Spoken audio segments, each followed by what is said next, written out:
Maswerteng gabi po, 3D Lotto players. Narito na po ang mga numerong nanalo sa 3D Lotto 9 PM result, July 2, 2026, araw ng Webes. Kaya kunin nyo na po ang inyong mga ticket.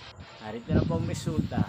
Ayan, nakikita nyo na po ngayon sa screen ng inyong cellphone ang mga numerong nanalo sa 3D Lotto 9 PM result. In exact order po yan. At kung maswerte namang natayan nyo po ang mga numero niyan kanina, congrats po sa inyo. At narito naman po ang mga numerong nanalo sa 2D Lotto 9 PM result. Napapanood nyo po ang resulta ng 3D Lotto sa channel na to araw-araw tuwing alas 2 ng hapon, alas 5 ng hapon at alas 9 ng gabi.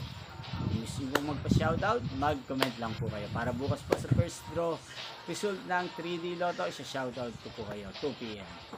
Yan, inyo pong napanood ang resulta ng 3D Lotto sa channel na to, Roderick Hernandez TV. Magkita-kita pong muli tayo bukas ng alas 2 ng hapon. Thank you for watching and good night po sa ating lahat.